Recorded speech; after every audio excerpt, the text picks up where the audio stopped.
घन और घनमूल को समझने के लिए सबसे पहले हम घन को समझेंगे। यहाँ पर हम उस घन की बात नहीं करते हैं जो ज्योमेट्री में होता है, जैसे पासा, उसकी बात यहाँ नहीं होगी। यहाँ हम करेंगे संख्याओं वाले क्यूब की बात। तो संख्याओं वाले क्यूब में जब एक ही नंबर को हम 3 बार गुणा कर देते हैं, जैसे 1 गुणा 1 गुणा 1, तो जितनी बार गुणा होता है उसकी पावर उतनी ही हो जाती है। यानी ये हो गया 1 की घात 3। अब इसका मान 1 ही होगा, क्योंकि 1 को चाहे जितनी बार मल्टीप्लाई करें उसकी वैल्यू 1 ही आती है। तो यहाँ पर 1 का क्यूब क्या हो गया, 1। ऐसे ही अगर हम 2 को देखें, 3 बार जब 2 को मल्टीप्लाई करेंगे तो 2 दूना 4 दूना 8, यानी यहाँ पे हम क्या देख रहे हैं, 2 की घात 3 हमारा आ गया 8। तो इसको हम क्या कहेंगे कि ये 2 का घन है 8। ऐसे ही 3 का घन हो जाएगा 27। इसी तरीके से हम किसी भी नंबर को 3 बार मल्टीप्लाई करके उसका घन निकाल सकते हैं। 5 का घन हो जाएगा, 5 का घन कहें या क्यूब कहें, वो हो जाएगा 125। ऐसे ही अगर हम निकालते जाएं, 10 का क्यूब हो जाएगा 1000। अब हम अगर घनमूल की बात करें तो देखेंगे 1 का घनमूल हमारा आ जाएगा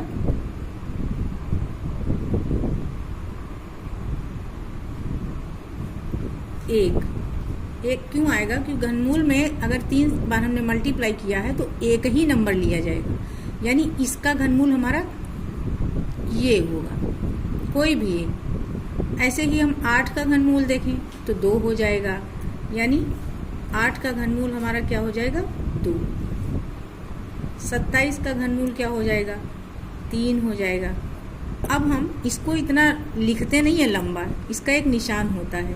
जैसे हमें लिखना है 1 का घनमूल, तो हम ये वर्गमूल वाला ही निशान ऐसे लगाएंगे, यहाँ 1 लिखेंगे, यहाँ छोटा सा 3 लिख देंगे, तो 1 का घनमूल हमारा 1 हो गया। ऐसे ही अगर हमें 3 का घनमूल दिखाना है तो हम यही वर्गमूल वाला निशान लगाएंगे, यहाँ पे 3 लिख देंगे और अंदर भी 3। 27 का घनमूल हमारा आ जाएगा 3। ऐसे ही अगर हम देखें 125 का, तो ये 125 है, इस पे घनमूल का हम निशान लगा देंगे, यहाँ 3 लिख देंगे, तो 125 का घनमूल हमारा 5 आ गया। तो इस तरीके से हमने देखा कि 1 का घन 1 हुआ और 10 का घन हुआ 1000। तो अगर हम ये देखें कि 1 और 1000 के बीच में कितनी पूर्ण घन संख्याएं हैं। पूर्ण घन संख्याओं का मतलब है जो पूरा हमने मल्टीप्लाई करके उसका क्यूब किया। 8 जैसे हमको मिला है, 2 का घन 8 है तो 8 पूर्ण घन संख्या है, 27 पूर्ण घन संख्या है, 125 पूर्ण घन संख्या है। तो इस तरीके से 1 से 1000 के बीच में हमको कितनी पूर्ण घन संख्याएं मिलेंगी, 10 पूर्ण घन संख्याएं हमको मिल जाएंगी। अब हम अगर कोई निगेटिव नंबर है तो उसका घन भी समझ लें। मान लीजिए यहाँ पे है -6 गुणा -6 गुणा -6। तो इसका जब हम घन करेंगे, यानी -6 की घात जब हम 3 करेंगे, इसका क्यूब करेंगे, तो ये क्या आ जाएगा, 2 माइनस खत्म हो जाएंगे। जब डबल माइनस होते हैं तो पॉजिटिव हो जाते हैं, 1 माइनस बचेगा, यानी ये आ जाएगा -216। तो हमारा निगेटिव नंबर अगर कोई होता है तो उसका घन भी निगेटिव नंबर होता है। या फिर हम ये कहें कि निगेटिव नंबर का घनमूल जब हम निकालेंगे, यानी अगर ये -216 का हम घनमूल निकालेंगे तो ये हमारा -6 आ जाएगा। अब हम कुछ प्रश्नों पे विचार करेंगे। घनमूल निकालने का तरीका समझने के लिए हमने एक संख्या ले लिया है 74,088। जब भी हमें घनमूल निकालना होता है तो सबसे पहले हम उसके गुणनखंड करते हैं। तो चलिए गुणनखंड हम लोग करते हैं। अब इसको देखते हैं, ये 2 से डिविजिबल है, तो यहाँ से हमने शुरू कर दिया, 2 लिख दिया, 2 तियां 6 आया 1, 2 सत्ते 14, अब शून्य में शून्य बार जाएगा, 2 चौके 8, 2 चौके 8। अब हम देख रहे हैं ये फिर से 2 से जा रहा है, जब तक 2 से जाएगा तब तक हम 2 ही से ले जाएंगे। 2 1 कम 2 आया 1, 2 8 16 आया 1, 2 पंजे 10, 2 दूनी 4, 2 दूनी 4, फिर 2 से जा रहा, 2 9 18, 2 दूनी 4 आया 1, 2 छंग 12, 2 1 कम 2। अब ये 2 से नहीं जा रहा है। अब हम इसको देख रहे हैं, चेक कर रहे हैं क्या 3 से जाएगा, तो 9 2 11 6 17 1 18 अंकों का योग जब 3 से चला जाता है तब फिर वो संख्या 3 से विभाज्य होती है। इसको मैंने विभाज्यता वाले उसमें दिखाया है। चलिए 3 से हम इसको कर रहे हैं। 3 तियां 9, 2 में नहीं जा रहा, 0 बार ले जाएंगे। 2 में नहीं जा रहा था तो हम 0 बार ले गए। अब हम 26 में देखेंगे, तो 3 8 24 आया 2, 3 7 21। अब देखिए 7 3 10 8 18, अब ये 3 से चला जाएगा। जनरली जब हम घनमूल के प्रश्न कर रहे होते हैं तो 1 नंबर से करते हैं तो 3 बार चला ही जाता है, तो फिर हम यहाँ 3 से कर रहे हैं। 3 एकम 3, इसमें 0 बार, फिर 3 दूनी 6 आया 2, 3 9 27, फिर 3 से जा रहा, 3 तियां 9, 3 चौक 12, 3 तियां 9। अब हम ये देख रहे हैं कि ये नंबर जो है ये 7 का क्यूब है, तो यहाँ हम 7 से ले जाएंगे। 7 चौक 28, 7 9 63, 7 7 49। तो हमने देखा कि ये जो हमारा नंबर है 74,088, इसके गुणनखंड आए हैं 2 गुणा 2 गुणा 2, 3 3 3 7 7 7।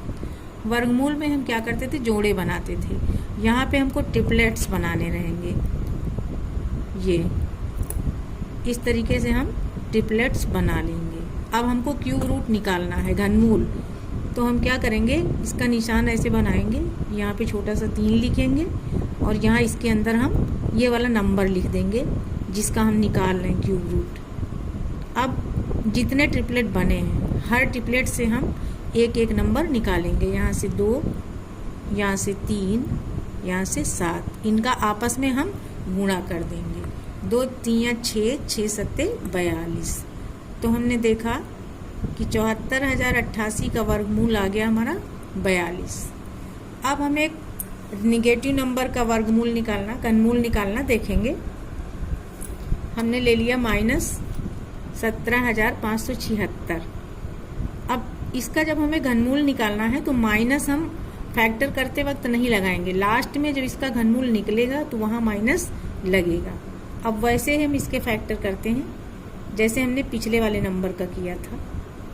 देखिए 2 से जा रहा है, 2 8 16 आया 1, 2 7 14 आया 1, 2 8 16, फिर 2 8 16, 2 चौके 8, 2 तियां 6, 2 9 18, 2 चौके 8, फिर 2 से जा रहा, 2 दूनी 4, 2 1 कम 2, 2 9 18, 2 7 14।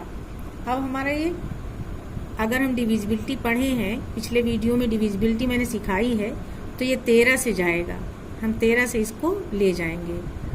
तो 13 1 कम 13, 8 बचा, तो तिरछंग 78, और फिर हमारा 9 बार जाएगा। इस तरीके से हमारा आ गया 169।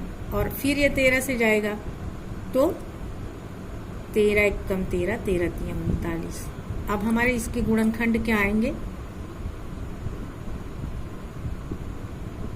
इसके गुणनखंड हमारे आ गए 2 गुणा 2 गुणा 2 गुणा 13 गुणा 13 13।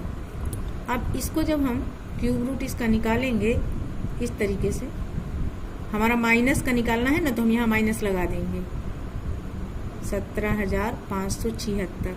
अब इसका जब हम क्यूब रूट निकालेंगे ना, तो वो भी माइनस में ही आएगा। माइनस लगा के एक नंबर यहाँ से लेंगे इस ट्रिपलेट से, एक इससे, तो ये आ गया -26। कभी कभी दो पूर्ण घन पूर्णांक दिए रहते हैं और उनका हमें घनमूल निकालना पड़ता है। जैसे मान लीजिए यहाँ 125 है, तो हम जान रहे हैं कि ये 5 का घनमूल है, और ये 343 है, ये 7 का घनमूल है, गुणा के रूप में दिया है और इसका घनमूल हमें निकालना है।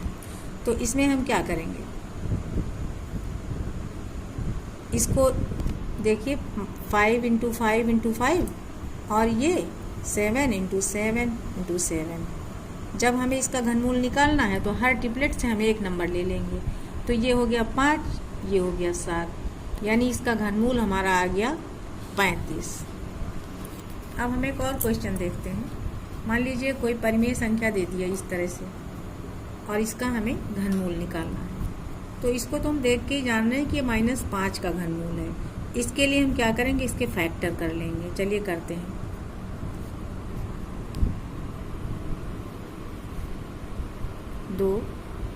दो से जा रहा 8 है ना, तो 2 8 16 आया, 1 2 6 12, 2 चौके 8, 2 2 चौके 8, 2 3 6, 2 दूनी 4, 2 दूनी 4, 2 1 2, 2 6 12। यहाँ फिर 2 से ले जाना है, 2 1 2, 1 में नहीं जा रहा, शून्य बार ले जाएंगे, 2 8 16, फिर 2 5 10, 2 चौके 8, 2 दूनी 4, 2 7 14। अब ये 3 से जा रहा, 3 9 27, 3 3 9। हमने देखा कि ये जो 1728 है, इसके गुणनखंड हैं 1 2 3 4 5 6 बार, 3 बार 4 बार 5 बार 6 बार, और इसी में 3 है 3 बार, 1 2 और 3 बार। अब हम इसके ट्रिपलेट बना लेंगे। तो जब हम यहाँ पे इसका घनमूल निकालेंगे तो इसका तो हमें पता ही है कि यहाँ -5 है, लेकिन अभी इसको हम निशान में नहीं लिखेंगे, ऐसे लिखेंगे -5, और इसमें हर ट्रिपलेट से एक नंबर ले लेंगे, 2 × 2 × 3, तो ये आ गया -5/2 दूनी 4 3 12, -5/12 इसका आंसर आ गया। अब मान लीजिए कोई डेसिमल नंबर दे दिया, जैसे 1.728, इसका घनमूल हमें निकालना है। तो अभी हमने इसके गुणनखंड कर लिए हैं। अब इसको हम क्या करेंगे, पहले इसका हम डेसिमल हटा देंगे। तो जब हम डेसिमल हटाएंगे ना, तो इसका नियम ये होता है कि ऊपर वाला नंबर तो हम ऐसे ही लिख देंगे। अब जहाँ पे डेसिमल है उसके नीचे हमने मान लिया कि 1 बनाया, इसके नीचे 3 डिजिट है, तो यहाँ पे 3 0 लग जाएंगे, यानी हमारा 1.728 जो है ये हमारा हो जाएगा 1728 बटा 1000। अब हम इसका घनमूल निकाल लेंगे। तो अभी हमने देखा कि इसका घनमूल हमारा 12 आया था, तो ये 12 हो गया, और ये 10 × 10 × 10, यानी ये इसका होगा घनमूल 10। अब ये यहाँ 0 है, यानी 10 से हम इसको डिवाइड कर रहे हैं, तो 10 से डिवाइड करेंगे तो इधर इकाई की तरफ से एक अंक बाद दशमलव लग जाएगा, यानी इसका आंसर आ जाएगा 1.2। अब मान लीजिए एक ऐसा नंबर है जिसमें एक होल नंबर दिया है, बाकी ये फ्रैक्शन दिया है। तो इसको हम क्या करेंगे, सबसे पहले इसको हम विषम भिन्न में बदलेंगे, यानी ये जो हर है इसका इससे गुणा करके ये जोड़ेंगे। तो देखिए इसको हम क्या करेंगे, 125 × 1 + 91 बटा 125, ये इस फॉर्म में ये कन्वर्ट हो गया। अब यहाँ हम इसमें जोड़ेंगे, जुड़ जाएगा 125 से कम 125 और 91 इसी में जुड़ेगा, तो 5 1 6 9 2 11 का 1 हासिल आया 1, 216 बटा 125 हमारा आ गया। अब यहाँ देखिए 216 जो है ये 6 इंटू 6 इंटू 6, ये 5 इंटू 5 इंटू 5। अब हमारा ये निशान लग जाएगा घनमूल का। अब जब इसका घनमूल का निशान हटेगा तो 3 में से 1 लेना रहेगा, यानी इसका आंसर आ जाएगा 6/5। अब घनमूल का भी करते हैं। अब अगले वीडियो में हम घनमूल से संबंधित ट्रिक वाले प्रश्नों को लेकर आएंगे, जो कि प्रतियोगी परीक्षाओं के लिए बहुत अच्छे होंगे। उनको देखने के लिए हमारा सेकेंड पार्ट का वीडियो जरूर देखिएगा। Thank you.